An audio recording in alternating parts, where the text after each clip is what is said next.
See that car behind me?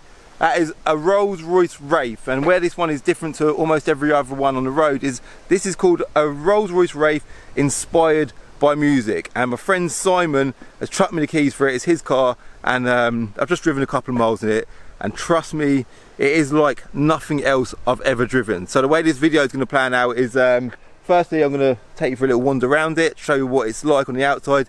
We're then going to jump inside and show you the interior. So the interior is an absolute game changer. And then we're going to go for a drive, and towards the end of the video we're going to do draggy times, alright? So there's a lot to sit around for. Don't go anywhere. It's going to be a quality video. It's a serious car. I'll see you in a bit.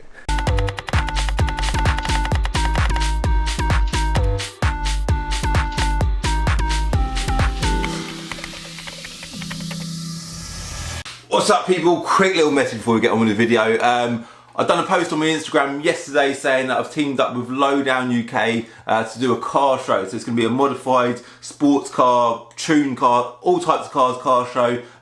They've been doing shows for years. They're massive shows, and I'm joining forces with them to try and create a monster of a car show. So if you're about on Sunday the 8th of September, it's a couple of weeks from now, get involved. I'm also going to do a convoy from Milton Keynes by the train station there. I'll put all the details and stuff on their website, but I'm going to do a convoy from there, from Milton Keynes to the show on the morning, alright? So if you're about, get involved, and like I said, I'll pin a comment below with the link, and I'll put it in the description as well, alright? Let's get on with the video.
I can't believe I've got a bloody Rolls-Royce Wraith on my channel. Now this is not just exciting to film, but also for me to drive, you know, for me to get my hands on a car like this. It's quite a special thing. So if you are new to my channel, by the way, it's all car related stuff. I upload every Wednesday and Sunday at 6 o'clock. So yeah, hit the subscribe button, hit the bell icon to get notified when I upload. And if you're on Instagram, give me a follow at Calvin's Car Diary, right? Now, where do I start with this car? So the inspired by music thing, that's basically a spec option. It's a massive spec option. As far as I know, I don't know exact figures, but there's about 20 of them in existence, okay? So it's a seriously special car. And basically what the whole inspired by music thing means is, well, it's literally that. This car, the finish and the spec level and certain parts of this car have been finished in materials that are inspired by music. And if I show you to start with, let's just flick the mic around 1 second. Let's start with the paint. You can't really see too much, but through the camera, it's a dull day. Look at them clouds. But in the sun, it looks completely different. And through the camera, it probably looks, definitely looks black through the camera, doesn't it? But the whole time that I've known Simon, I always thought this car was purple, if I'm honest. But it turns out it's actually brown, and it's got copper speckles in the paint, which, if I can manage to get a nice sunlight shot, I'll get that in on top of this as footage as well, right? But yeah, so it's finished in brown paint with copper speckles. The bonnet there, just at the front, we've got, just show you that quick. These are little details that all roll. Look at that. That's a known little feature on Rolls-Royce, but this is the effort they go to with cars. It's just, there's so much to talk about with this car. The presence of it is huge. When you stand in front of a Rolls-Royce, look at that front end. Look at that bloody front end. And then as you come round, what else can I say about it? Just everything's so bold. The handles, look at them handles. We're not going to open the door just yet because I'm going to show you in there in a sec. The wheels, I think they're spec'd to the inspired by music model. And as you come around the back, it's just a big fat car, isn't it? Now they do weigh 2,000 300 kilos. It's based on the same chassis as the Dawn, which is like the convertible version, and the Ghost, which is like the 4-door saloon version. So this is like the, I don't know, is it like the gangster coupe model? I don't know, but it's serious bit of kit. So if we look on the interior, that door is a suicide door, yeah? And let me just quickly talk about suicide doors. Most doors are hinged from this side. A suicide door is like what we used to see in Max Power magazines back in the day. It's quite crazy really that Rolls-Royce done it, but check this door out. Look at that. And the interior. Oh man, the interior of this car. As you we're talking about the doors, didn't we? Let's just talk about this door for a second. So on the door there, you can see it's a Wraith inspired by music. You can see it's got a little plaque there, just telling you, just reminding what car you're in. And copper and brass, like I say, is the theme. This wood here, you can see the grain of the wood. It's all nice. Look how neat the grain is. It's just perfect. It's proper wood as well, by the way. That grain on that door, the angle of the grain is identical on the door over there, just to keep the theme going. Rolls-Royce are absolute perfectionists. Everywhere you look, everything is like spot on perfect. This material here is apparently, obviously it's finished in leather, which is all very nice. It's apparently finished in a way that sound deadener is finished in like a music room, and you've also got it on the floor mats, which is again serious attention to detail. In the seats we've got like little copper brassy sort of coloured bits and bobs here and there. And then the party piece, really, well I say party piece, it kind of continues, but the dashboard. When have you ever seen a dash that looks like that? So that whole dash is made from copper, and even if you look at the grain again, we've got this angled grain from corner to corner, and there's kind of a divide down the middle. But if you run your finger across that divide, I know this is silly stuff, you would never know that join is there. And this is exactly what Rolls-Royce are about. It's just everything is perfect, absolutely perfect. So speaker grills, just look at that. Like seriously, I'm looking through my camera now, looking at these colours, like even the white against the copper, and then the dark brown against the slightly not so dark brown, and then the copper plaques. Everything's just, even the chrome handle, everything's just so highly finished. Moving on from all of this amazing stuff, we've got the clock there as well. Again, on the clock, the numbers on the clock are kind of finished in copper as well, and then we've got the Wraith just below that with a little Rolls-Royce badge. Why not? Because they just over-engineer everything. Moving on from that though, yeah, the roof liner. Check that out. Now I know everyone's seen the roof liner of a Rolls-Royce, and I've seen them on telly and like in cars and pictures and stuff like that. But when you sit inside a Rolls-Royce and you feel all of these little qualities, let me just turn the mic round, sorry. In fact, let me just quickly show you this. I know a lot of people know about this kind of stuff, but that button there, if you press it, it releases your umbrella, which obviously you're going to use your umbrella when it rains. And there's two of them. There's one of them on that door as well, right? So you've got one for the driver, one for the passenger. Now, obviously when it rains, your umbrella is going to get wet, yeah? And then you put your umbrella back in there, and it is now inside the wing of your car, just inside there, and it's dripping wet, right? That would annoy some people. So what Rolls-Royce have done is they've put a heater inside that wing to dry out your wet umbrella. So don't worry, Rolls-Royce owners, if your umbrella's wet, they've put a heater in there for you, alright? So I have just driven this car a couple of miles, and is that someone down there? It is. I've just driven this car for a couple of miles, and I'm not joking, I was buzzing with excitement driving. I'm still feeling the same excitement now. I've never driven anything like this in my life. It's not like a normal car, it's an odd experience, and it's something that I'm excited to share with everyone. So I'm going to stop banging on, I'm going to get out on the road, I'm going to show you what this thing is like to drive, alright? There's a sparkle in your eyes, I feel the warmth of your skin, just the touch of your hand makes me tremble within. There's so many little touches with this car that are so different to everything else I've ever driven. Now, in like double glazed glass, I know some cars have got double glazed glass to be fair, but I don't know, there's just so many little bits of quality that you see, you think, wow. The button to close the door, what a great idea, because obviously the doors are a bit clumsy. They're a bit, to pull that door over yourself would be quite a bit of a task. So they put a button there for you, so it just closes it for you, just one little touch, and it closes. What else have I noticed? Just so many things. The roof. Let me just start the engine. You can adjust how bright or how dim you want the roof by this little switch here. Obviously we want it nice and bright. I don't know why you'd want it any other way. Let's turn that stereo down a little bit. The dash as well. The copper dash is, again, you'll never ever see that in any other car going. Now the inspired by music. Let me get driving. I'll stop banging on. It rained, by the way. How annoying! It bloody rained.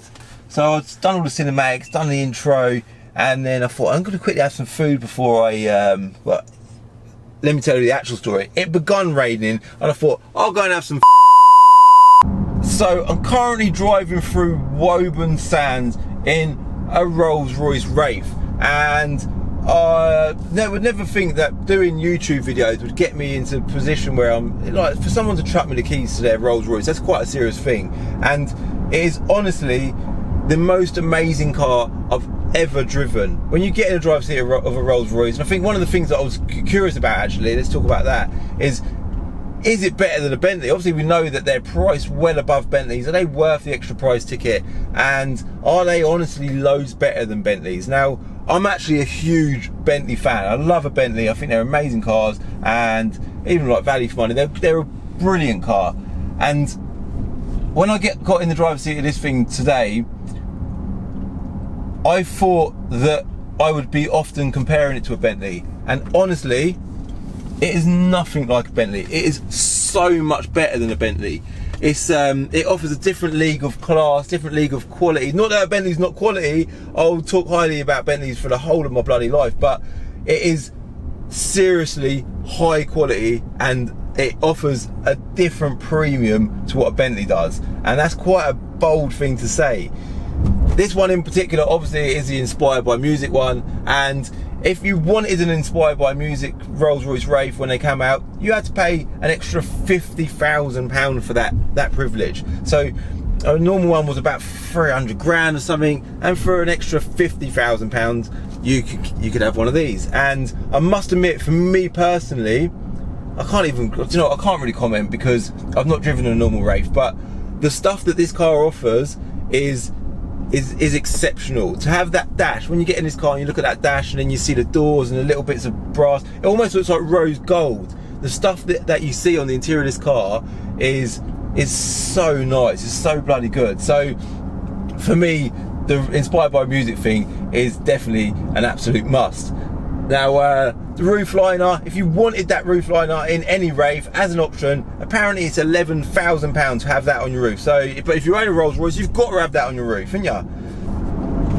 Now, let's talk about power delivery. Although when you get in the driver's seat of a Rolls Royce Wraith, you don't really feel like you want to cane the arse out of it. You just kind of want to just chill and like put your tunes on and just enjoy the environment, enjoy being in the driver's seat of this car. But obviously people that watch my channel are going to want to know how this car delivers power. Now, it weighs 2,300 kilos, which is obviously a hell of a lot of weight, and to counteract or make up for that huge amount of weight, Rolls-Royce have obviously had to put a huge engine under the bonnet. So what they've done is they've put BMW's N74 engine, which is a 6.5 litre V12 twin turbo engine, and it produces 630 bhp. So when you put your foot down, it is hugely powerful. There's loads of power there. But the funny thing is, when you accelerate, there is a nice amount of power all the way through the rev range. It's almost like the two turbos are running at a really nice low boost. And I know, like, you would never want to hear that especially not from me on a car. Me talking about a car that I'm driving. You want to hear big boost and big power. It is running at a nice 630 bhp. It's almost like it's consistently delivering power all the way through the range. And one thing that you constantly have to consider is the fact that it's a rear-wheel drive, and when you've got that long sort of wheelbase, you've always got to consider that it might step out a little bit. But I do think with draggy times, I think this car is going to perform really well, because it's bloody quick. Even trying to stop it is it's a bit of a task trying to stop it because it's such a big car. But what I'll do now is I'll stop talking, we'll get off the road, go to my little private road, and we'll do the bit that we're all waiting for. We want to see how quickly we can get this thing to 60. We're going to do some draggy time, so let's cut to that scene now.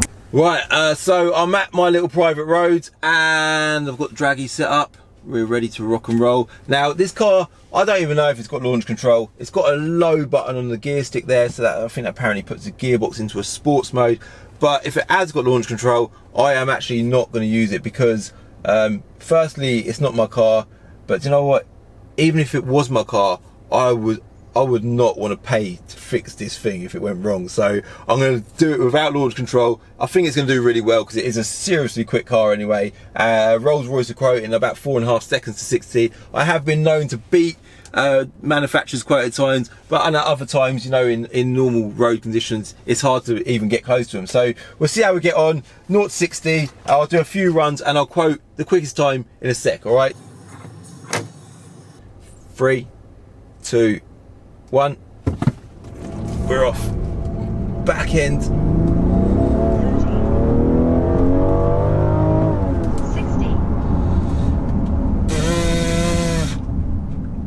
I'll be honest with you, the back end was a lot more sketchy than I thought it was going to be.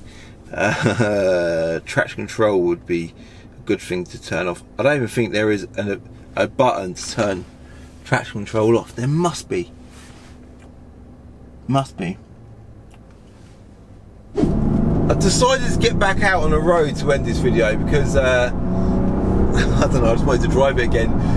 But draggy times, let's talk about draggy times. Now, I struggled like to get this car to do good times, and the reason being is obviously because of the traction control button. I'm still struggling to find where this traction control button is. I haven't got a clue, and I'm sure Simon will be extremely happy that I've failed to find it. So, but I suppose that's not really what this car is about. Let's talk about the time. So I struggled to get it to do 60 quicker than 6 seconds to start with, and each run I've done I got closer, or shorter and shorter, or quicker and quicker even, and I eventually done 60 in this car in 5.24 seconds, which is impressive, but it's not as impressive honestly as I thought it was going to be. I thought it would do it a lot quicker than that, but the main reason being is traction control. I didn't manage to do a single run to 60 without traction control kicking in, so it was massively restricting and holding back the power, so you can't even use that as a gauge or a gauge of how quickly this car does 60. So quite impressive really, considering we've got traction control holding loads of power away from us. Also, because it's obviously damp today, this road's actually dry, but every road seems to be different. But in the damp, the back end was lively. I kept, like, it goes from first and then into second. It is a ZF gearbox, so the gear changes aren't too harsh, but it was still just skipping out a little bit, so it was a bit of a nightmare. And if I'm honest, it did catch me out a little bit a couple of times. That's good, that was better. Foot down, back end is, yeah, I'm impressed with how it delivers power. Just a bit annoyed I didn't get a quicker time. If you want to see how quick, or if you want to see where it falls on my CCD draggy leaderboard, check out my Instagram right now. I'll get it uploaded in my story, and you'll see how this compares to all of the other cars that I've had doing draggy times on my channel. I'm going to end this video here. Before I go, I want to say a shout out to my friend Darren. He's a good friend of mine. Darren at ATW Clothing. It's his own brand. It means against the world. He's proper on it. He's a grafter, and I told him I'm going to wear some of your clothing in my videos because it's decent stuff. You're going to see the quality of it. It's wicked stuff. And if you are interested in, I've got my own clothing. I've been doing bits with him as well. So, but if you are interested in checking out his clothing, I'll put a link for it in the description below. Also, is there anything else? Draggy leaderboard, I'm going to get that in my Instagram at Calvin's Car Diary, so make sure you give me a follow there. And I am going to remind you to hit subscribe if you are new to my channel, and obviously hit like if you like the video, because that does me a massive favour, alright? And I'll see you in my next video. Bye. In the next episode of Diary of a Car Trader, at long last I've got an update for you on my Audi RS6.